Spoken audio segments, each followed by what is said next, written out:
प्रणाम जी। महामती कहे ए मोमिनो, ए मेहर बड़ा सागर, सो मेहर हक कदमों तले, पियो अमीरस हक नजर। श्री महामती जी कहते हैं कि हे साज जी, ये मेहर का सागर अनंत है। आप उनके चरणों में आइए और उनकी नज़रों से मेहर की अमृतमयी रस धारा का पान कीजिए। ब्रह्मवाणी के चिंतन मनन से धनी के चरणों के प्रति अटूट श्रद्धा व विश्वास, ईमान उत्पन्न होता है। सुंदर साज जी, इसे ही धनी के चरणों में आना कहते हैं। चितवनी के द्वारा विरह प्रेम में डूबकर जब आत्मा अपने प्राण वल्लभ का दीदार करती है तो उनके हृदय से मेहर सागर की लहरें आत्मा के धाम हृदय में प्रवाहित होने लगती है। इसे ही अमृत रस का पान करना कहते हैं। इसे पुराणों में वर्णित काल माया का अमृत नहीं समझना चाहिए, बल्कि ये तो अक्षरातीत का अनंत प्रेम और आनंद है, जिसे प्राप्त करना हमारा प्रथम कर्तव्य है। इस चौपाई में धाम धनी की ओर से सब सुंदर साथ को इस उपलब्धि तक पहुंचने के लिए आदेश यानी हुक्म दिया गया है। ये हमको वाणी के द्वारा ये हुक्म मिला है कि आप अपने प्रीतम का ध्यान करो, चितवन करो। और आज ये श्री सागर जी का प्रकरण 11 और 26 चौपाई के बाद 27वीं चौपाई है, जहाँ से शुरू करते हैं। ज्यों दरिया तेज जोत का, त्यों सब दिल दरिया एक, एक रस एक रोशनी, एक रस एक रोशनी, जुआ क्यों कर कहे विवेक, जुआ क्यों कर कहे विवेक।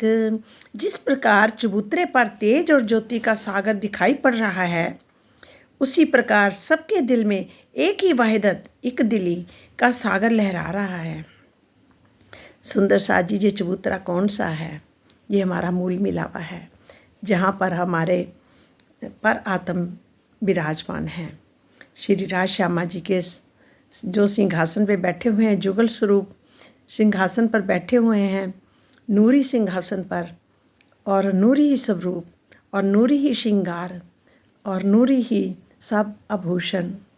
और वहाँ के कहते हैं कि उस चबूतरे पर बताया है, उसी प्रकार सबके दिल में एक वाहिदत यानी एक दिली का सागर उन लहरा रहा है। सबके दिल में एक ही प्रेम का रस है, और प्रेम का रस भी एक ही है सबके दिलों में, और नूर का प्रकाश है। भला इस जीवा से इस रहस्य को यथार्थ रूप में कैसे कहा जा सकता है कि वहाँ का नज़ारा कितना सुंदर है, कितना नूरमयी है, प्रकाशमयी है। उसका हमें ध्यान करना है। और कहते, ज्योति उपली कही जुबान सो, पर रहस चरित्र सुख चैन, सुख परियातम तब पाइए, जब खुले अंत के नैन, जब खुले अंतर के नैन। जब अंदर के नैन, आत्मा के नैन खुल जाएंगे, तभी जे पर आत्म कहते हैं ना, सुख पर आत्म तब पाइए। उस पर आत्म के जो सुख हैं फिर तभी वो मिलेंगे। अभी तक श्री महामती जी कह रहे हैं कि अभी तक मैंने ज्योति से भरपूर बाहरी शोभा का ही वर्णन किया है, लेकिन अंतरंग लीला के अनंत सुख और शांति छिपी है। सुंदर साज जी, अंतरंग लीला के अनंत सुख और शांति छिपी हुई है। जब आत्म दृष्टि खुल जाती है, तभी पर आत्म के अखंड सुखों का अनुभव होता है। कब खुलती है? जब आत्म दृष्टि खुल जाती है, तभी परात्म के अखंड सुखों का अनुभव होता है। अष्टपहर हकीकत की लीला बाहरी लीला कहलाती है। जो अष्टपहर है वो हमारे राज्य की ही लीला है चारों तरफ, और की लीला बाहरी लीला कहलाती, वो बाहरी लीला है। जबकि मार्फत की वह लीला जिसमें आशिक माशुक प्रिया प्रीतम कहते हैं, जबकि मार्फत की वह लीला जिसमें आशिक माशिक प्रिया प्रीतम का भेद मिट जाए अतरंग लीला कहलाती है, उसको अतरंग लीला बोलते हैं। बाहर की लीला कौन सी? अष्टपहर की हकीकत की लीला, जो सारा दिन वहाँ पर होती है, पूरी लीला, पूरी दिन रात, उसको बोलते हकीकत, और उसको बाहरी लीला बोलते। अतरंग लीला कौन सी उन्होंने बोला? जबकि वह लीला जिसमें आशिक माशुक यानी प्रिया प्रीतम का भेद मिट जाए, सिर्फ एक ही रह जाए, उसको बोलते अतरंग लीला। इस लीला में डूबकर ही परात्म के वास्तविक आनंद को जाना जा सकता है। उसी लीला में डूबकर ही परात्म की जो हमारा मूल स्वरूप है, उसका वास्तविक आनंद को जाना जा सकता है। एक रस होइए इश्क सो, चले प्रेम रस पूर, फिर प्याले लेत हैं श्याम समाजी हजूर। हे साजी, यदि आप जुगल स्वरूप का साक्षात्कार दीदार करना चाहते हैं तो सर्वप्रथम प्रेम में गलतान होकर एक रस हो जाइए। देखो हे साजी क्या लिखा है, जब आप जुगल स्वरूप का साक्षात्कार दीदार करना चाहते हैं तो सर्वप्रथम सबसे पहले क्या होना चाहिए? प्रेम में गलतान होकर एक रस हो जाइए, सब एक रस हो जाए, गलतान। और यहाँ देखो संसार में, इस संसार में सब सुंदर साथ एक दूसरे की बातें कर रहे हैं और कई बातें गलत बोल रहे हैं, पर एक बात बताओ, इन चीज़ों से क्या लेना? हम ब्रह्म सृष्टियों का तो है सबसे प्यार करना, और सबसे प्यार करें, और अपने पिया को किसी भी नाम से बुला लो, क्या फ़र्क पड़ता है? जो नाम आपको अच्छा लगता है उस नाम से बुला लो, पर पता तो हो ना वो प्रीतम कौन है। बस ये होना चाहिए कि उनका पता होना चाहिए वो प्रीतम कौन है, वो पारब्रह्म परमेश्वर कौन है, वो सच्चिदानंद कौन है, वो अक्षरातीत कौन है, जिसका गुणगान वेदों ने गाया, जिसका गुणगान गीता में भी है, जिसका गुरु ग्रंथ साहब जी में भी, श्री गुरु ग्रंथ साहब जी में भी पारब्रह्म परमेश्वर की ही महिमा गाई गई है। उन्हीं का है, उन्हीं का स्वरूप का बारे में वर्णन किया गया है। कहते हैं कि अगर साक्षात्कार करना चाहते हो तो सर्वप्रथम प्रेम में गलतान होकर, गल जाना, जैसे प्रेम में गलतान होकर एक रस हो जाना, एक रस हो जाना कि प्रेम ही प्रेम रह जाए, बस दूसरी चीज़ ही ना रहे, ना कोई ईर्ष्या, ना कोई द्वेष, सारे यहाँ के जितने भी हैं ना विकार, सब खत्म। ऐसी स्थिति में आपके अंदर प्रेम रस की धारा बहने लगेगी। जब ऐसी स्थिति हो जाती, फिर कहते, फिर उसके बाद प्रेम की रस धारा बहने लग जाती है। जब आप अपने हृदय रूपी प्याले में प्रेम रस का पान करने लगे तो ये निश्चित है कि जब आपको जुगल स्वरूप का दीदार होना ही है, फिर तो जरूरी है, कहते हैं कि जुगल स्वरूप का दीदार होगा ही होगा। अब अपनी अपनी हम सब परीक्षा ले सकते हैं कि हम कहाँ कहाँ गिरते हैं, कहाँ कहाँ हम विकारों में फंस जाते हैं, वो तो हम सबको पता है, अपनी सिचुएशन का सबको ही पता है। और ये सब हम ज़्यादातर करते ही करते हैं। कोई कोई परमहंस होंगे जो इन चीज़ों में नहीं आते, बस वही परमहंस होते हैं।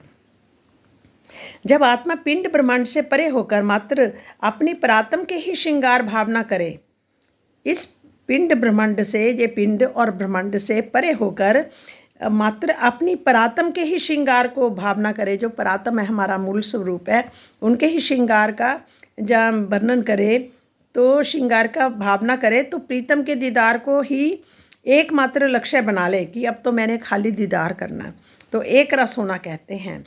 इस अवस्था में जीव के षड विकारों, काम, क्रोध, लोभ, मोह, मद और मत्सर अर्थात द्वेष से कोई भी संबंध नहीं रहता। जब धाम हृदय में जुगल स्वरूप की झलक मिलने लगे तो उसके अतिरिक्त सब कुछ निरर्थक लगने लगे, तो ये समझना चाहिए कि अब मेरी आत्मा प्रेम रस का पान करने लगी है।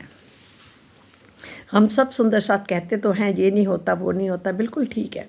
अभी हम उस प्रेम रस में हम गए ही नहीं, उसमें गोते मारे ही नहीं, और सच यही हमारे अंदर ये विकार जो थोड़े थोड़े रह जाते हैं ना, वही हमारे को रास्ते से भटका देते हैं। क्यों कहूँ सुख सवन के सब अंगों के एक चित, अरस परस सुख ले वही अंग नैने उपजत। परम धाम में ब्रह्म सृष्टियाँ जिस आनंद का रसपान करती हैं, परम धाम में ब्रह्म सृष्टियाँ जो हैं वो जिस आनंद का रसपान करती हैं, उसका वर्णन कैसे किया जाए। वहाँ सबके दिल का एक ही चित्त होता है, वहाँ तो सबका एक ही चित्त होता है, जानी राज्य का ही। सबके अंदर दिल तो एक ही है, चाहे स्वरूप अलग अलग हैं। ये सभी अतरंग लीला में धनी से एकाकार होकर अनंत आनंद में डूबी ही रहती हैं। वहाँ सारी आत्माएं अपने धनी के प्यार में और धनी के से एकाकार होकर अनंत आनंद को डूबी रहती हैं। उनके हृदय में नित्य ही नए नए सुखों का प्रकटन होता रहता है। भावार्थ क्या है, इस संसार में सबके चित्त की प्रक्रिया अलग अलग है। जहाँ ब्रह्म की लीला है, हर घर में देखो अगर 4 लोग भी हैं तो सबके अंदर क्या है, सबके अपने अपने स्वभाव अलग अलग हैं। और जहाँ क्या है, चित्त की जो प्रक्रिया है वो अलग अलग होती है, जबकि परम धाम में सबका चित्त एक ही होता है। जहाँ तक कि मन, चित्त, बुद्धि, अहंकार भी कथन मात्र ही है, सिर्फ कहने मात्र का ही वहाँ पर होता है, पर सबका क्या है, एक दिली है और सबका चित्त एक ही होता है, अलग अलग नहीं होता। एक अक्षरातीत के अतिरिक्त अन्य किसी का भी वही मूलतः अस्तित्व नहीं है। वहाँ पर अस्तित्व भी क्या है, खाली एक अक्षरातीत का। उन्होंने ही इतने रूप धारण करे हुए हैं, उन्होंने ही अनेक रूपों में व्यापक है, वो ही एक श्री राज जी हैं, इसलिए वहाँ पर एक दिल्ली का साम्राज्य है। और ये सभी सखियाँ प्रीतम को एकमात्र प्रेम की इच्छा रखती हैं और आनंद के रस में भीगी रहती हैं। हर पल उनको प्रेम की ही इच्छा होती है और हर पल आनंद में डूबी रहती हैं और भीगी रहती हैं, भी आनंद के रस में भीगी रहती हैं। जब हम वाणी के साथ बैठते हैं तो क्या होता है, श्री वाणी जी से हमें जो अमृत मिल रहा है, और ये देखो कहते ना क्या हो रहा है, कह रहे ना अंदर हमारे अंदर तालू पर टपकता है रस, मीठा मीठा रस आता है, फिर वो हमारे अंदर शरीर में जाता है और शरीर में जाके हमारे विकारों को ख़त्म करता है।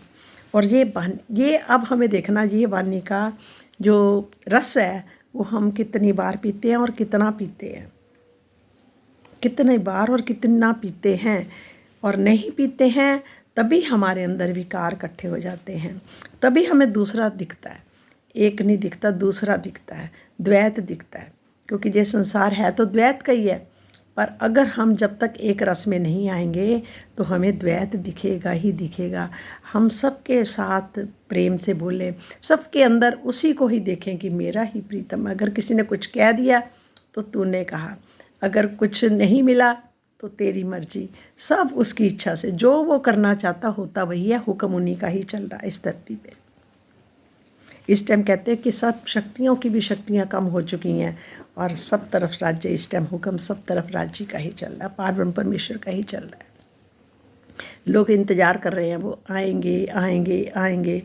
अभी कलयुग हुआ, शुरू ही हुआ है, लोग कह रहे थे, इतना पता नहीं एंड का पड़ाव है और आ चुके हुए हैं।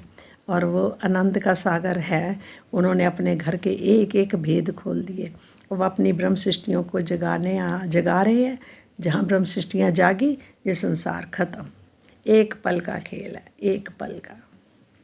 इतना समय लगेगा जितना पलक झपकने में टाइम लगता है, इतने समय में ये संसार खत्म।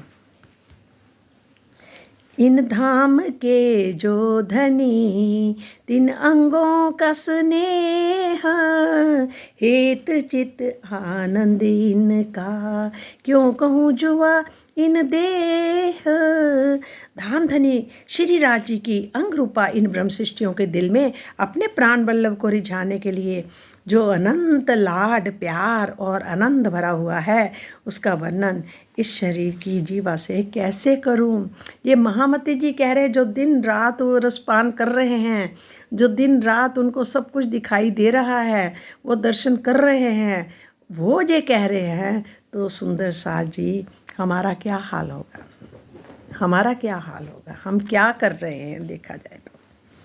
सुख अंतर अंतस करन के आवे नहीं जुवान, प्रेम प्रीत रीत अंतर की सो क्यों कर होए बयान, सो क्यों कर होए बयान।